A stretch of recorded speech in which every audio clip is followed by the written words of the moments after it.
Ellie was a young woman who enjoyed spending time with her friends, often going out for fun and to unwind from the routine of daily life.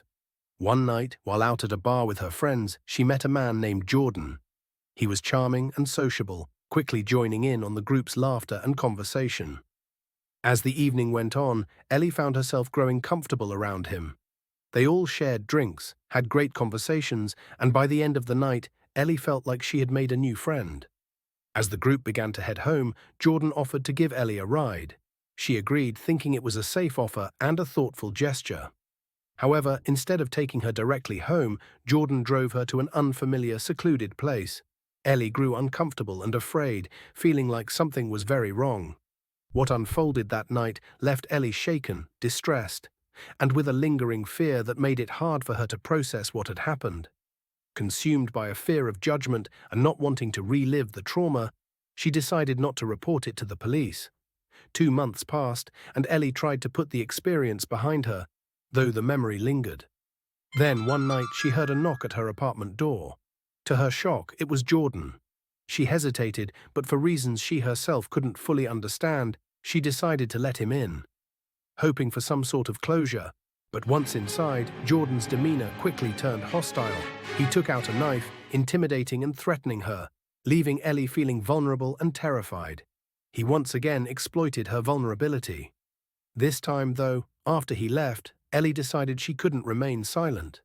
She went to the police, bringing with her screenshots of Snapchat messages in which Jordan seemed to confess to his actions.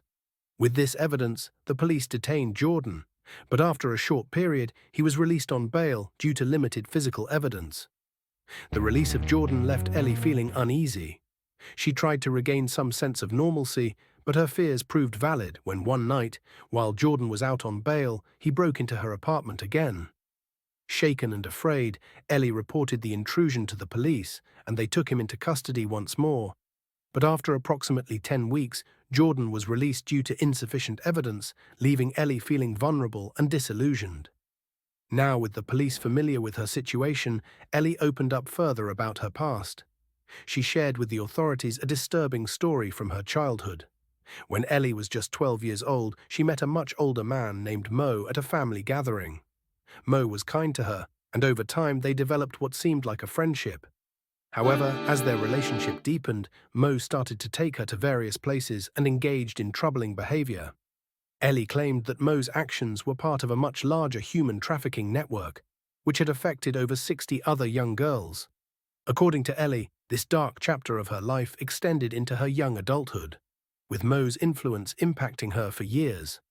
As proof, she provided Snapchat messages that she claimed demonstrated Mo's manipulation and illegal activities. Alarmed by the severity of her accusations, the police took measures to protect Ellie, placing her in a hotel to safeguard her from potential harm by the trafficking network.